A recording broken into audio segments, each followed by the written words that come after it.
جو بڑے بادشاہ بن چکے ہیں، یہ تمام چیزوں کو ایک نہ ایک دن ختم ہو جانا ہے۔ باقی رہنے والی ذات اگر کوئی ہے تو رب کائنات کی ذات بابرکات۔ اللہ اکبر۔ آپ کو معلوم ہے جب اللہ تبارک و تعالی دنیا کو ختم کرنے کا ارادہ فرمائے گا، قیامت آئے گی، تو حضرت اسرافیل علیہ السلام کو حکم دے گا، اے میرے فرشتے سور پھونکو۔ سور پھونکیں گے۔ سور ایک سینگ جیسی چیز ہے، جیسے جانور کا سور سینگ ہوتا ہے، اس کو پھونکیں گے، اس میں اتنی آواز آئے گی کہ اس کی آواز دنیا کے ہر گوشے، ہر کونے میں جا پہنچے گی۔ جو ہی آواز جائے گی، لوگ سنیں گے، فوراً ختم ہو جائیں گے، مر جائیں گے۔ اللہ اکبر۔ وہ آواز سنتے ہی انسان مر جائے گا۔ یعنی اس سور میں، اس سینگ میں کتنی طاقت ہوگی کہ اس کی آواز پوری دنیا کو ملے گی۔ چاند و سورج، آسمان، زمین، حیوانات، نباتات، جمادات، تمام چیزیں ختم ہو جائے گی۔ اللہ اکبر۔ اخیر میں حضرت اسرافیل علیہ السلام بھی ختم ہو جائیں گے۔ اللہ اکبر۔ اللہ ارشاد فرمائے گا، لمن الملک اليوم، آج کس کی بادشاہت ہے؟ جو دنیا میں اپنے آپ کو کہتے تھے میں بادشاہ ہوں، میں طاقتور ہوں، مجھے روپے پیسے ہیں، دنیا کی طاقت پر گھمنڈ کرنے والے، غرور کرنے والے، بڑے بڑے محلوں پر اترانے والے کہاں ہیں؟ بڑی بڑی بلڈنگوں میں رہنے والے کہاں ہیں؟ آج کس کی بادشاہت ہے؟ آج تو ہم اگر اللہ تبارک و تعالی کچھ روپے پیسے دے دے تو اس روپے پیسے کے نشے میں، گھمنڈ میں ہم اپنے سے ماتحت کو کچھ سمجھتے نہیں ہیں۔ اس کی حیثیت کیا ہے، اس کا وقار کیا ہے، اس کی عزت کیا ہے؟ یعنی چند روپے پیسے کی وجہ سے انسان کو نشہ آ جاتا ہے، تکبر آ جاتا ہے، گھمنڈ آ جاتا ہے۔ اللہ اکبر۔ یہی نہیں بلکہ اور روپے پیسے ہو جائے، کوئی بڑے پد پر فائز ہو جائے، تو انسان کو انانیت کے شکار میں مبتلا کر دیتا ہے۔ اللہ اکبر۔ کوئی پردھان منتری بنتا ہے تو اپنے کو بادشاہ وقت تصور کرتا ہے۔ وہ وقت ہوگا جب اللہ تبارک و تعالیٰ فرمائے گا آج کس کی بادشاہت ہے؟ وہ بادشاہ کہاں ہے جو دنیا میں رہ کر دعویٰ کرتے تھے میں بادشاہ ہوں، میں بادشاہ ہوں، میں بڑی پد پر ہوں، میں عزت والا ہوں، میں کرسی والا ہوں؟ وہ لوگ کہاں ہیں؟ اللہ اکبر۔ وہ صرف اللہ تبارک و تعالیٰ کی ذات ہوگی۔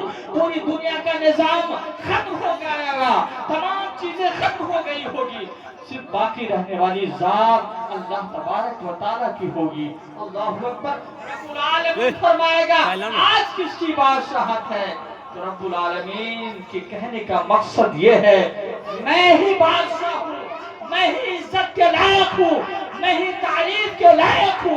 آج بادشاہت اگر ہے تو میری بادشاہت ہے، چلے گی تو میری چلے گی۔ اللہ اکبر۔ اللہ تبارک و تعالیٰ کا قرآن ارشاد فرماتا ہے روئے زمین پر جتنی بھی چیزیں ہیں تمام چیزوں کو ختم ہو جانا ہے۔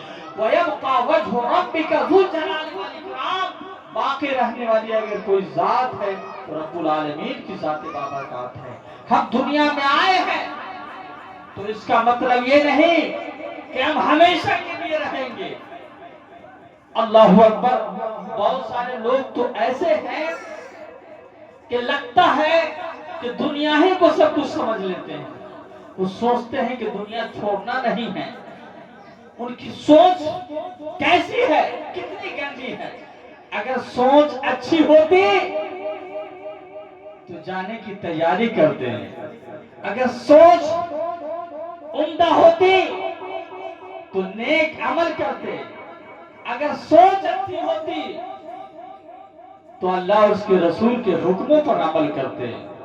مگر یاد رکھے جو لوگ سوچتے ہیں کہ دنیا ہی سب کچھ ہے، اللہ اکبر، تو ان کو یہ پیغام دے دوں اللہ کے حبیب صلی اللہ علیہ وسلم ارشاد فرماتے ہیں الدنیا مزرع الآخرہ، یہ دنیا آخرت کی کھیتی ہے۔ جس طریقے سے ہم کھیت میں کوئی چیز بوتے ہیں تو فصل تیار ہوتا ہے، کھانے پینے کی چیز تیار ہوتی ہے، ہم اسے استعمال کرتے ہیں، اسی طریقے سے دنیا ہے، ہم آئے اس لیے ہیں۔ اللہ ارشاد فرماتا ہے ہم نے انسان اور جنات کو صرف اپنی عبادت کے لیے بھیجا ہے۔ ہمارا مقصد حیات اگر کچھ ہے تو ہمارا خالق و مالک ہم سے راضی ہو جائے، اللہ کے نبی صلی اللہ علیہ وسلم ہم سے راضی ہو جائے، اللہ کے محبوب بندے راضی ہو جائے، ہمارا مقصد اور کچھ نہیں ہے۔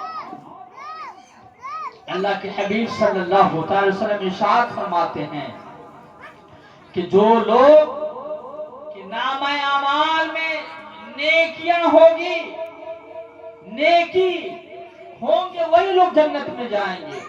اخیر میں یہ کہنا چاہتا ہوں اللہ نے جنت کو بنایا، دوزخ کو بنایا، بنایا کیوں؟ کبھی بنانے کے تعلق سے آپ نے سوچا یہ بنایا کیوں گیا؟ اللہ کے حبیب صلی اللہ علیہ وسلم ارشاد فرماتے ہیں جنت کو اس لیے بنایا گیا تاکہ جو اچھے لوگ ہیں، جو نیک کام کرنے والے ہیں، اسے جنت میں ڈالا جائے، اور جو برے کام کرنے والے اسے جہنم میں ڈالا جائے۔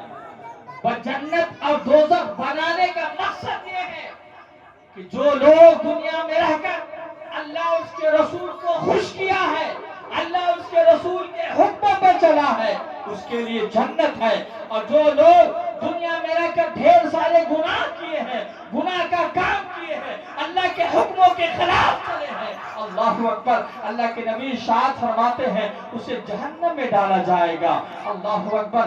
ہم جنت اور دوزخ کا تصور کرتے ہیں، جنت اور دوزخ کے بارے میں علماء کرام سے تقریر سماعت کرتے ہیں، سنتے ہیں، مگر اللہ اس کے رسول کے حکموں پر نہیں عمل کرتے۔ اللہ اکبر۔ اللہ کا قرآن ارشاد فرماتا ہے باقی رہنے والی ذات اگر کوئی ہے تو خدا کی ذات ہے۔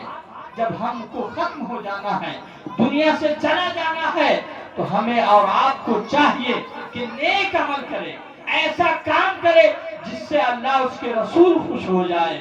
یاد رکھے آج ہماری درمیان چاچی خدیجہ بیگم نہیں ہے، ان کی ایصال ثواب کے لیے، ان کے روح کو سکون مل جائے، ان کے روح کو قرار مل جائے، اس لیے حاضر ہے۔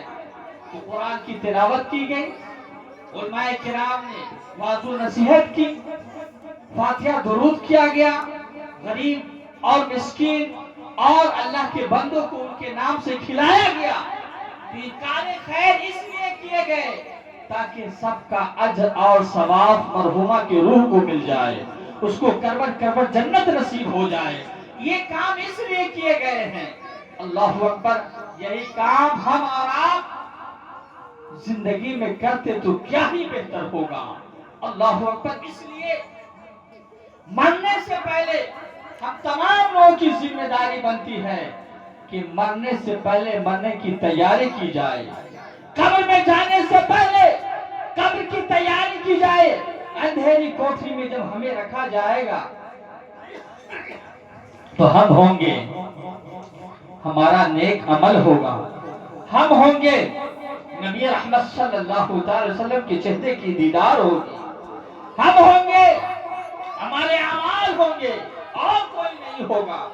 جو جیسا کرے گا قبر میں اسی طرح وہ اسے سزا ملے گی، اسے تکلیف اور عذاب میں مبتلا کیا جائے گا۔ اللہ کے نبی ارشاد فرماتے ہیں کہ جب کسی بندہ مومن کو قبر میں رکھ دیا جاتا ہے تو اگر بندے گنہگار ہوتے ہیں تو قبر اس طرح دباتی ہے کہ بائیں طرف کی پسلیاں دائیں طرف ہو جاتی ہے اور دائیں طرف کی پسلیاں بائیں طرف ہو جاتی ہے۔ اللہ اکبر۔ اللہ کے نبی ارشاد فرماتے ہیں کہ قبر یہ آخرت کی منزل میں سے پہلی منزل ہے۔ اگر قبر کے معاملات اچھے ہوں گے